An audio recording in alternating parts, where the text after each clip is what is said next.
2023. Inilah peserta yang ketiga, Bapak Muhammad Wahyu Hidayat SPD dari SDN 4 Tanjung Sari. Disilakan.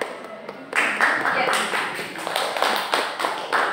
Assalamualaikum warahmatullahi wabarakatuh. Waalaikumsalam warahmatullahi wabarakatuh. Puji Dayati yang saya hormati, Bapak Ibu peserta orientasi yang saya hormati, pertama marilah kita panjatkan puja dan puji syukur kehadirat Allah Subhanahu wa taala yang telah melimpahkan rahmat dan karunia-Nya sehingga pada pagi hari ini kita dapat berkumpul untuk melaksanakan seminar on the job training. Nah, pada kesempatan pada kali ini saya akan menyampaikan seminar on the job training, laporan hasil orientasi dan rencana kerja P3K Kabupaten Pemalang, disusun oleh Muhammad Wahyu Hidayat. Nah, untuk yang selanjutnya, Bapak Ibu, profil peserta OJT, nama perkenalkan, nama saya Muhammad Wahyu Hidayat.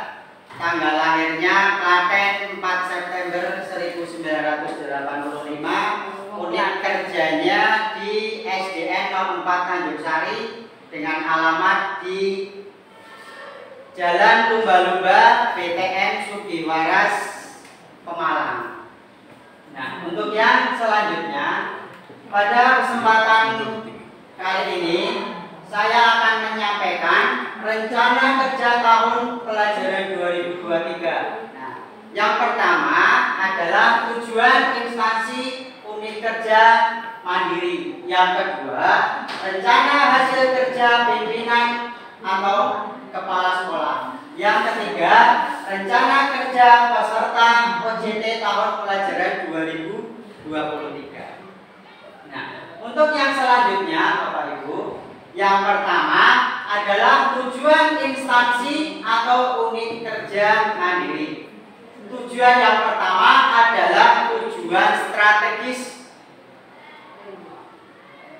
Adapun tujuan strategisnya adalah sebagai berikut. A. Terwujudnya pengembangan kurikulum di SDN 04 Tanjung Sari yang adaptif dan proaktif. Yang B.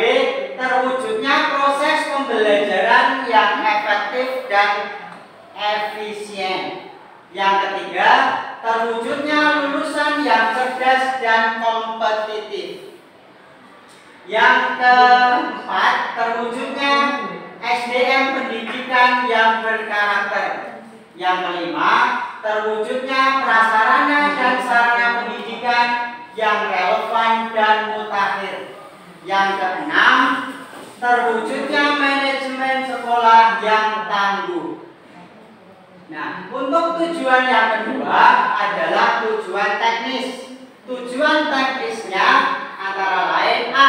Menghasilkan perangkat kurikulum satuan pendidikan yang lengkap, mutakhir, dan berwawasan ke depan. Yang kedua, menghasilkan silabus pemetaan SK, KD, indikator, RPP untuk kelas 1 sampai 6 semua mata pelajaran. Yang ketiga, menghasilkan penyelenggaraan pembelajaran aktif, kreatif, efektif, dan menyenangkan. Yang keempat, menghasilkan pengembangan kegiatan bidang akademik dan non-akademik. Yang kelima, menghasilkan pengembangan dan peningkatan kompetensi tenaga kependidikan. Yang keenam, menghasilkan standar profesionalitas guru. Yang ketujuh, menghasilkan fasilitas sekolah yang relevan, mutakhir, dan berwawasan ke depan, terutama untuk media pembelajarannya. Yang selanjutnya, yang kedua adalah rencana kerja pimpinan, dalam hal ini kepala sekolah. Nah, itu bisa kita ambil dari SKP yang telah dibuat oleh kepala sekolah untuk 1 tahun ke depan. Di antaranya yang pertama, meningkatnya partisipasi masyarakat dalam menempuh pendidikan pada jenjang PAUD dan pendidikan dasar. Yang kedua, terlaksananya pokok manajerial, pengembangan kewirausahaan dan supervisi kepada guru dan tenaga kependidikan. Yang ketiga, terlaksananya direktif pimpinan yang sesuai dengan sasaran kinerja organisasi, perjanjian kontrak, tugas pokok jabatan kepala sekolah.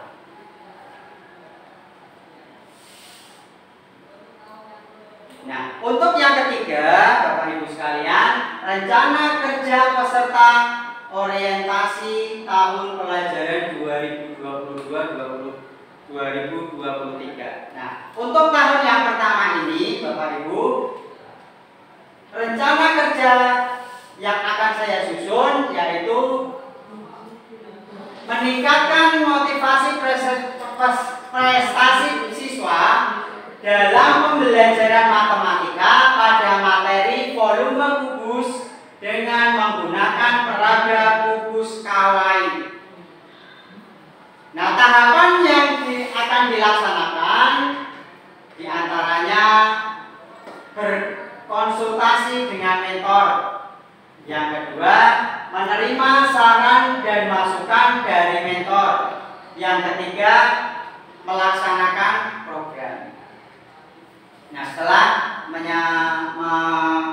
membuat judul ya kerja pada tahun ini, saya melakukan yang namanya konsultasi dengan mentor, menerima masukan apa yang harus dilakukan dan yang dipersiapkan. Kemudian saya membuat program-programnya.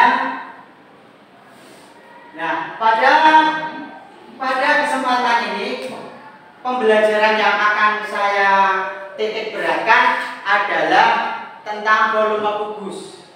Nah, volume kubus satuan dengan menggunakan alat peraga yang namanya kubus Kawai. Kenapa kok dinamakan kubus Kawai? Nah, Kawai tersendiri itu berasal dari bahasa Jepang yang berarti lucu, imut, comel, ya. Berarti kubusnya itu imut-imut dan lucu. Nah, kembali lagi Pak. Nah, tahapannya dalam pembuatan kubus ini adalah mempersiapkan alat dan bahannya, yaitu yang pertama itu membuat desainnya dulu. Ya, desainnya dibuat semenarik mungkin, ya, agar siswa ini tertarik dengan visualnya dulu. Yang kemudian menyiapkan alat dan bahan, diantaranya kertas gambar yang sudah berbentuk dengan jari-jari kubus. Kemudian ada proses pembuatan, ya Bapak Ibu. Terus hasilnya seperti yang ada di depan, yaitu sebuah kubus dengan sisi-sisinya berbentuk atau mempunyai karakter-karakter yang lucu. Nah, inilah mengapa disebut dengan kubus Kawai. Yang selanjutnya, Bapak Ibu, nah setelah membuatkan contoh kubus ini, Bapak Ibu, nah terus kubus ini langsung akan dipraktekkan pembuatannya oleh anak di sekolah. Nah, mereka tentu saja ya, dengan penuh semangat, rasa keingintahuan membuat alat peraga yang akan mereka gunakan, karena dengan karakter-karakter lucu ini. Nah, itu pembuatan peraga kubus Kawai bersama siswa. Nah, untuk selanjutnya Bapak Ibu, nah pada saat pembelajaran ini siswa secara berkelompok memperagakan penggunaan kubus Kawai dalam pembelajaran. Ya, diantaranya dibagi dengan kelompok-kelompok. Nah, yang selanjutnya, nah ini setelah dilaksanakan secara berkelompok, siswa mencoba ya dengan menggunakan alat peraga kubus Kawai ini, Bapak Ibu. Nah, kemudian anak secara mandiri melaksanakan praktek volume bangun ruang atau volume kubus dengan volume kubus satuan dengan menggunakan kubus kawai. Anak memperagakan satu persatu, maju ke depan. Nah, dengan menggunakan alat peraga pada setiap tujuan pembelajaran matematika, maka akan tercipta pembelajaran yang menarik dan menyenangkan.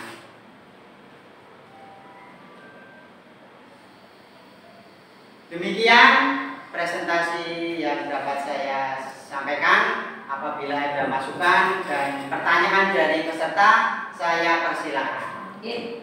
Demikian paparan dari Bapak Muhammad Wahyu.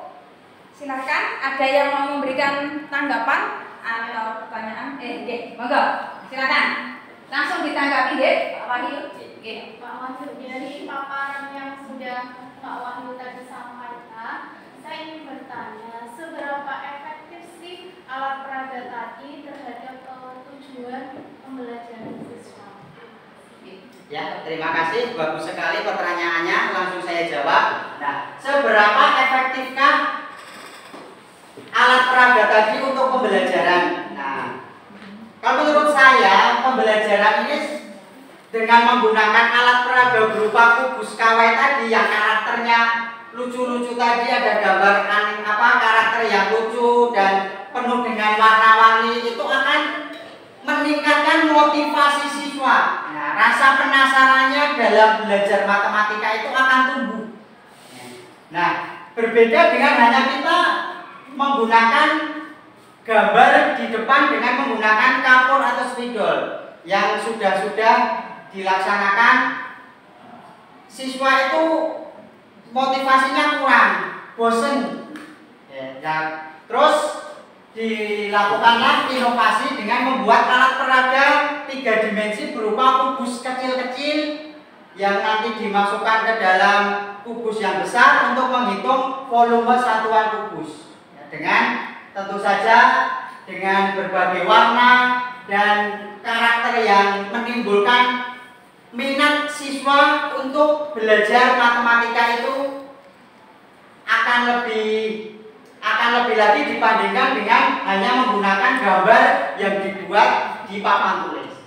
Nah, itu kan berarti itu akan sangat efektif sekali dalam meningkatkan motivasi dan prestasi tentunya kepada peserta didik dalam pembelajaran.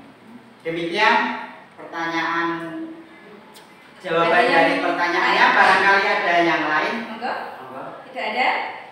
Iya. Demikian paparan dari Bapak Wahyu yang memberikan inovasi yang kreatif untuk pembelajaran matematika agar motivasi siswa itu ada dan menarik juga, sehingga menganggap pelajaran matematika yang semula membuat orang pusing menjadi menyenangkan. Dengan menyenangkan, maka rumus-rumus yang ada di matematika itu bisa teretensi oleh siswa. Demikian ya.